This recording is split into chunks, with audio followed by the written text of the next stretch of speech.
নিয়ে এত কিছু হচ্ছে, কেন ওখানে ওরা অত্যাচার করতেছে? ওরা কি চায়? ওরা চায় এই জায়গা শুধু না, পুরো হোলি ল্যান্ডটা দখল করতে চায়। তারা দাজ্জালের জন্য মঞ্চ প্রস্তুত করতে চায়। সোজা কথা, তারা মুসলিমদেরকে সেখান থেকে বের করে দিয়ে ওই জায়গাটা একটা দাজ্জালীয় স্টেট কায়েম করতে চায়। সেখান থেকেই মাসিহুদ দাজ্জাল বিশ্বকে নেতৃত্ব দিবে, এমনটা আসতেছে ভবিষ্যৎ। মন থেকে বলছি, এই যে এক একটা আমাদের বাচ্চা, আমার এক একটা বাচ্চা রক্তের প্রতিশোধ নেওয়া হবে ইনশাআল্লাহ। আমাদের এক একটা বোনের ইজ্জতের প্রতিশোধ নেওয়া হবে ইনশাআল্লাহ। এক একজন ভাইকে যে বুলেট ছোড়া হয়েছে এর প্রতিশোধ নেওয়া হবেই হবে ইনশাআল্লাহ। কে নিবেন? ওই যে বললাম, আপনি পাচ্ছেন না, আপনি হয়তো বলছেন দোয়া করছেন, এতটুকু পর্যন্তই।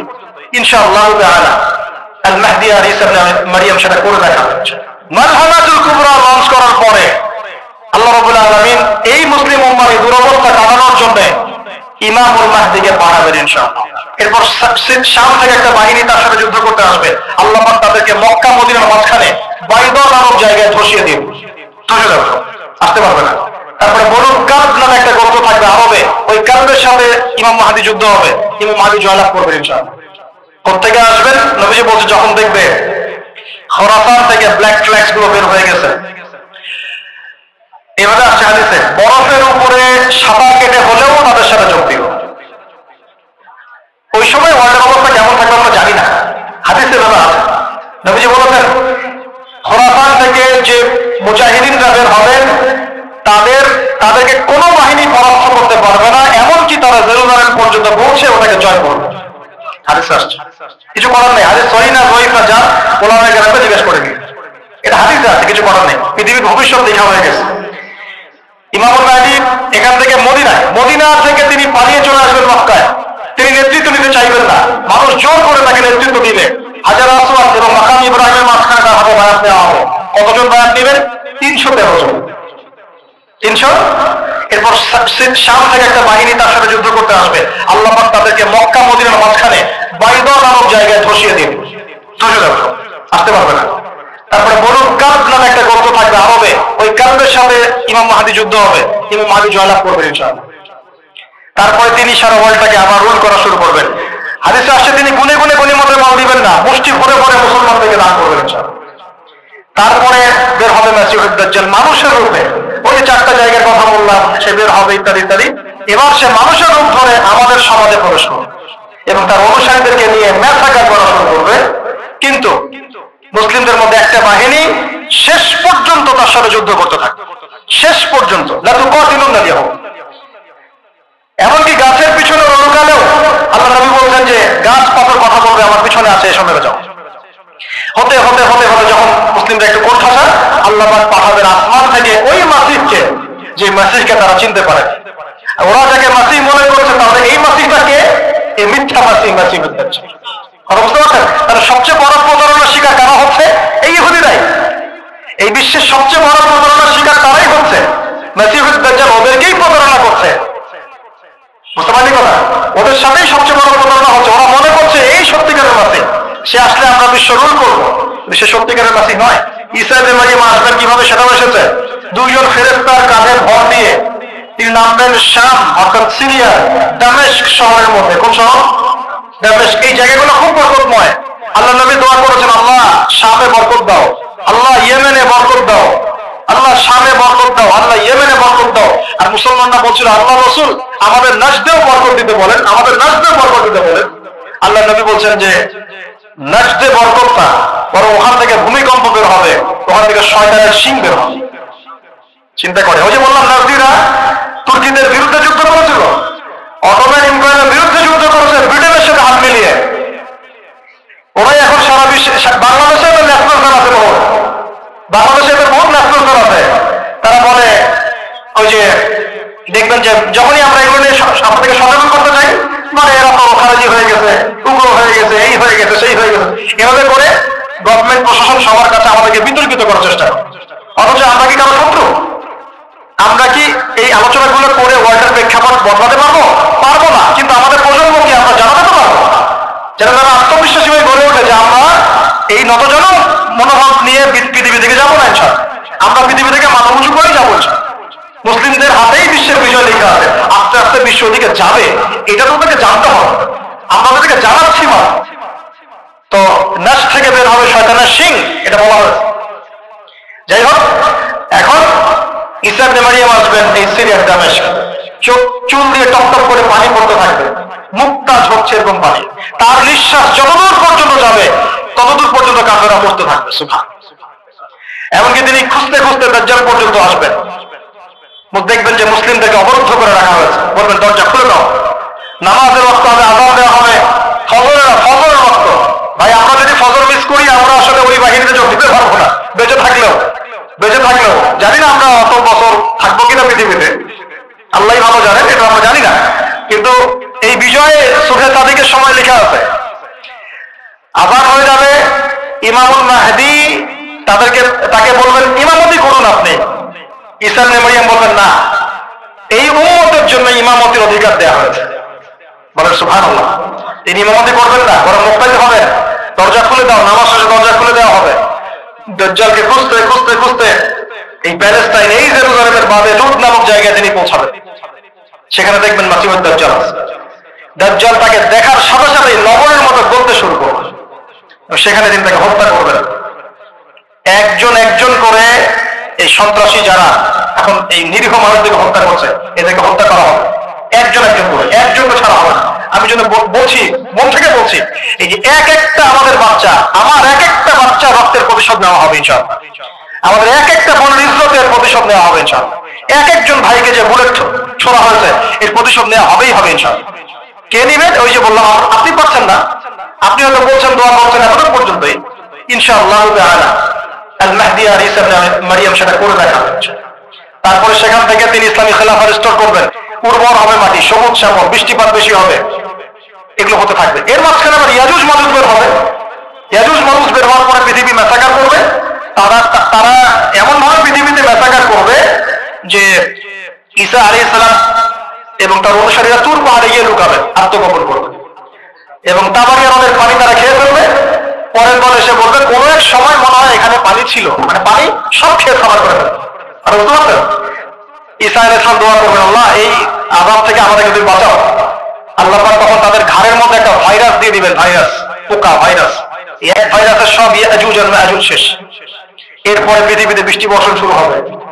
আল্লাহ পাক কোথা থেকে জানি পাখি পাঠাবেন, ওই যে আবাবিল পাখি পাঠিয়েছিলেন না, এরকম কোথা থেকে পাখি পাঠাবেন, বড় বড় নখওয়ালা। এরা আমাদের দেহগুলো উঠাবে, মহাবিশ্বের কোথাও গিয়ে ফেলে দিবে, জানি না আমরা কোথায়। এগুলো রূপ কথা মনে হচ্ছে না অনেকের কাছে, এগুলো সত্য, হাদিসে আসছে, একটা একটা শব্দ সব। এরপর 40 বছর এভাবে চলে যাবে, ঈসা আলাইহিস সালাম ইন্তেকাল হবে। তারপরে হাদিসে আসছে মানুষ আবারও খারাপ হওয়া শুরু করবে, এত খারাপ হবে, এত জঘন্য হবে যে আল্লাহ শব্দটা বলার মতো একটা মানুষ আর পৃথিবীতে থাকবে না।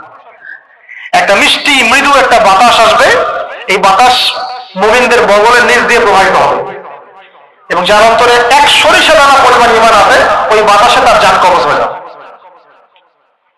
বাকি থাকবে সব এই যে গরু, ছাগল, হাঁস মুরগির মতো মানুষ, গবাদি পশু।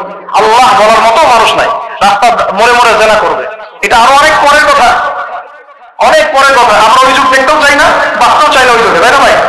আল্লাহ পাক বলছেন এরপরে, আল্লাহ রাসূল সাল্লাল্লাহু আলাইহি ওয়াসাল্লাম বলছেন এরপরে একদিন সকালে হঠাৎ করে দেখবে কেনা বেচা করতে করতে, কথা বলতে বলতে, পানি পান করতে করতে, খাবার খেতে খেতে এই যে পশ্চিম দিক থেকে সূর্য উঠে গেছে। তার মানে কি ওই দিন কিয়ামত হয়ে যাবে, এবং এটা এত ফাস্ট হবে, এত দ্রুত হবে। আল্লাহ রাসূল সাল্লাল্লাহু আলাইহি ওয়াসাল্লাম বলেছেন যে কেউ বাসায় ফিরে যাবে, আহার পরিবারের সাথে একটা দেখা করবে, এই সুযোগ পাবে একদম ইনস্ট্যান্ট টেকচার। একটা বজ্রনী না, প্রচন্ড মানে শব্দ, এর বিকট একটা শব্দে পুরো মহাবিশ্ব তোলপাড় সৃষ্টি হয়ে যাবে, একদম শেষ। এই হলো সিংহার প্রথম ফুক, শেষ শব্দের। এই যে আমাদের এত বাহাদুরি, এত কিছু সব শেষ, মানে পৃথিবী আস্তে আস্তে ওর শেষের দিকে যাচ্ছে। এগুলো ভাই বিশ্বাস করেন, পৃথিবীর সমস্ত সংগঠন, জালেম, কাফের, ফাসিক, মুশরিক, মুনাফিক যা আছে পৃথিবীতে, একত্রিত হয়েও এই সত্যটাকে কেউ টলাতে পারবে না। আমরা সারা মুসলমানরা মিলেও যদি এই সত্যটাকে টলাতে যাই, পারবো না। মানে আস্তে আস্তে আলটিমেট গোল এটাই পৃথিবীর। এরপরে কিয়ামত, তারপর আপনারা জানেন কি হচ্ছে,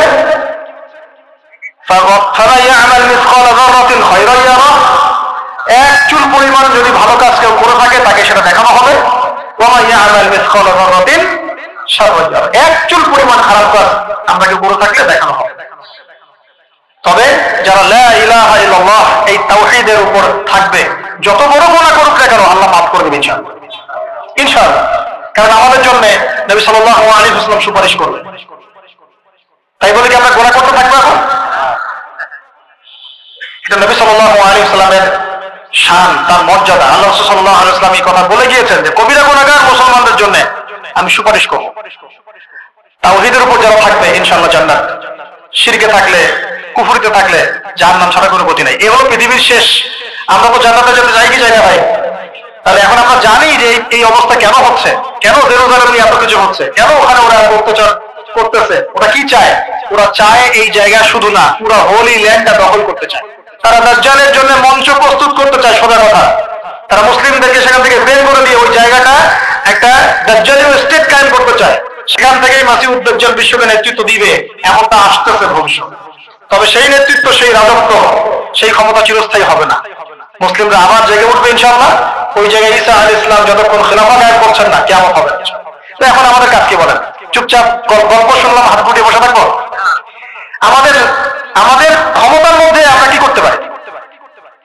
আমরা কি প্রত্যেক 5 ওয়াক্ত নামাজে আমাদের ভাইদের জন্য দোয়া করতে পারি? পারি কি না ভাই? পারি কি? খাবো কিভাবে ভাই? আমাদের ভাইরা পানি পাচ্ছে না। আমাদের বোনরা ওখানে বাচ্চার লাশের টুকরো নিয়ে দৌড়াদৌড়ি করতেছে। ওদের খাবার বন্ধ করে দেওয়া হয়েছে, পানি বন্ধ করে দেওয়া হয়েছে, ইলেকট্রিসিটি নাই, ইন্টারনেট নাই।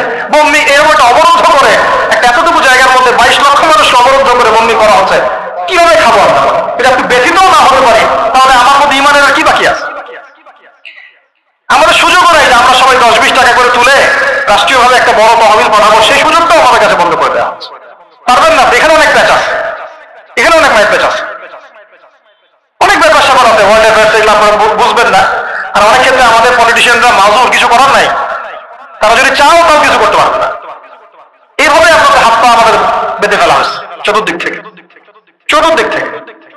তো আমরা তো দোয়া করতে পারি কমপক্ষে, নাকি? প্রত্যেক ফরজ নামাজে দোয়াটা করতে পারি তো? কুনুতে নাজেলা পড়বেন, কুনুতে নাজেলা মানে জালেমের উপর বদদোয়া, এটা পড়বেন শেষ রাত্রে। ইনশাআল্লাহ আল্লাহ পাকের কাছে দোয়া করলে আল্লাহই ফয়সালা করবে ইনশাআল্লাহ। আমরা দোয়া করবো আমাদের মুসলিম ভাই বোনদের কালে হেফাজত করুন, তাদেরকে আল্লাহ পাক যেন খাবারের ব্যবস্থা করে দেন, পানির ব্যবস্থা করে দেন, তাদের জান মাল সম্মান যেন আল্লাহ হেফাজত করেন। আল্লাহ পাক তাদেরকে জালেমের হাত থেকে যেন হেফাজত করেন। আমরা সব ধরনের জুলুমের বিরুদ্ধে। অন্যায় ভাবে কোনো অমুসলিমকে হত্যা করা যায় যাচ্ছে নাই। এখানে অনেকে অনেক প্রশ্ন তোলেন, আমার একটা প্রশ্ন উত্তর দেয়। 1917-18 সালে এসে ওরা যখন আমাদের ভূমিগুলো দখল করা শুরু করলো, দখল করে আমাদেরকে উচ্ছেদ করা শুরু করলো, ওই সময় থেকেই কি তারা যুদ্ধের সূচনা করে নাই? বলেন তো, যুদ্ধটা কি এখন শুরু হয়েছে? 100 বছর থেকে চলতেছে এটা। এটা তো এমন নয়। আমরা যখন আক্রমণের শিকার হয়েছিলাম 71-এ, আমাদের বাপদাদারা গেরিলা ওয়ার করে নাই, করেছিল না? তখন কি তারা সন্ত্রাসী ছিল? আমরা যদি তখন হাত পা ঘুরিয়ে বসে থাকতাম, তখন তো পাকিস্তানিরা আরো চেপে ধরতো আমাদেরকে, পুরো জায়গায় দখল করে ফেলতো, তাই করতো না? তাহলে যাদের জায়গায় এভাবে দখল করে ফেলছে তারা যদি প্রতিবাদ করে, কথা বলে, ঢিল ছড়ে, আপনি কি তাকে সন্ত্রাসী বলবেন? আমরা দোয়া করবো আল্লাহর কাছে, আল্লাহ পাক যেন আমাদের ভাই বোনদেরকে হেফাজত করেন। আল্লাহ পাক যেন আমাদের মুসলিম বিশ্বের নেতাদেরকে একত্রিত হওয়ার তৌফিক দান করেন, ঈমান দান করেন। আল্লাহ পাক যেন তাদেরকে ঐক্যবদ্ধভাবে এই জালেমদের বিরুদ্ধে পদক্ষেপ নেওয়ার তৌফিক দান করেন। আমরা দোয়া করব, আমরা কুনুতে নাজেলা পড়ব। প্রয়োজনে আপনি ওদের পণ্যগুলো ঘৃণা করে বয়কট করে দিবেন। এগুলো দিয়ে ব্যবসা করে বুলেট কিনে সেই বুলেট আমার ভাইয়ের বুকে চালায়, কিনলাম না পড়া কি হচ্ছে? আমাদের বেশি প্রোডাক্ট নাই, কি করতে পারি? বেশি কিছু করার নাই। আমি তো বললাম এখানে বড় বড় লেকচার দিয়ে কোনো লাভ নাই, আমি আসলে কিছুই করতে পারবো। শুধু আপনাদেরকে জানালাম আসলে কি হচ্ছে, কেন হচ্ছে, ইতিহাসটা কি, সামনে কি হতে পারে। আল্লাহ পাক আপনাদের সবাইকে বোঝার তৌফিক দান করুন। আমাদের সন্তানদেরকে এই গল্পগুলো বলে যাবে, যাতে ওরা কনফিডেন্ট হয়ে বড় হয় এবং তাদের আত্মবিশ্বাস আকাশের মতো বড় হয়। আল্লাহ রাব্বুল আলামিন আমাদের সবাইকে আজকে আলোচনা বোঝার তৌফিক দান করুন, আমল করার তৌফিক দান করুন এবং আমাদের এই দুনিয়ার হায়াতটাকে মূল্যায়ন করার তৌফিক দান করুন।